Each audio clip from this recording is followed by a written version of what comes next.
Catching up with UNA head football coach Brent Dearmon after North Alabama went up to Cookeville, Tennessee and posted a 20-7 win over Tennessee Tech. And coach, big road win for the program. After you watched the game film, what were your final takeaways? You know, defensively, I thought we flew around to the ball. We made a lot of mistakes still. There's a lot of open gaps at times, and we were able to capitalize a little bit on a rainy day. You know, you get 5 turnovers on the defense side of the ball. You can't do that if you're not flying around, putting pressure on the quarterback, defensive backs being in this position they're supposed to be in, and then just making the play. So I was really excited about our defense, but still stuff to clean up. Offensively, we're right there. I mean, you always think it's better than it is or worse than it is, and offensively you're one block away a couple times, or making a throw away, putting the ball outside away from a couple more big plays. So we just got to tighten the screws up a little bit more this week and go back to work on Tuesday.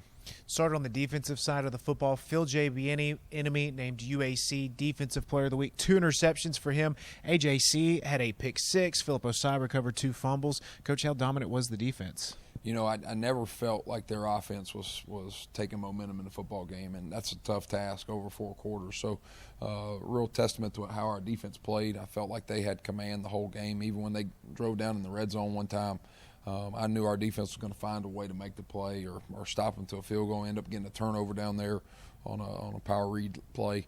But those guys, man, they played their butts off. They had a point to prove coming off that week before, and I thought they came out and kind of reestablished the style of defense that we want to play.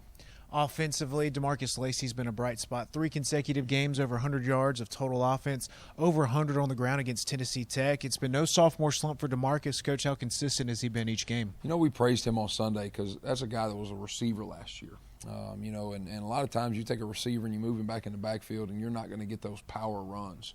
And last week was a game that we had to put our head down and go get some hard 4 or 5 yards, and he did that. Most of the time, like I said, most of the time those skill guys, those 180-pound guys, they don't want to do those type things. And he said, you know, whatever it takes for us to win, whatever it takes for us to be a good offense, I'm willing to do. And, man, he's been a heck of a bright spot for us, and now we got to get a couple other guys to step up and take a little load off of him. A return to Florence this weekend for the first of 2 straight home games. UT Martin comes to town. But first, Coach, the 1993 championship reunion. We've talked a lot about the tradition, the pride. How excited are you for your team to play in front of the championship teams? Yeah, I'm really excited. You know, we talked about it on Sunday and said we want to put on a good show for those guys, especially that Purple Swarm defense. The winning, we want those guys to be able to come back and enjoy a competitive atmosphere again. You know, I was actually texting with Tyrone Rush this morning. Tyrone's going to come in a little early and speak to the team on Friday.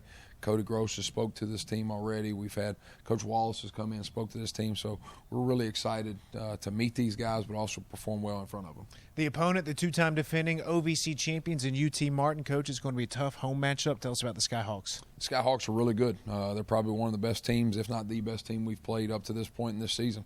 Got a lot of respect for the players they got, but also tons of respect for their coaching staff.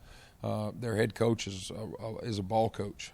He knows a lot of football. He's probably forgotten more ball than I've attained over my years. Great person. He's got a great staff. You know, one of their quarterback coach used to coach with me at Kansas. Know him really well. Does a great job. His father, Jerry Partridge, has been a head coach at this level. Has been a DC at many different places.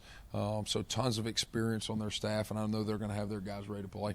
Big day coming up Saturday, Coach. We can't wait for it. Best of luck. Thank you for the time. Thank you, Ben. Roar Lions.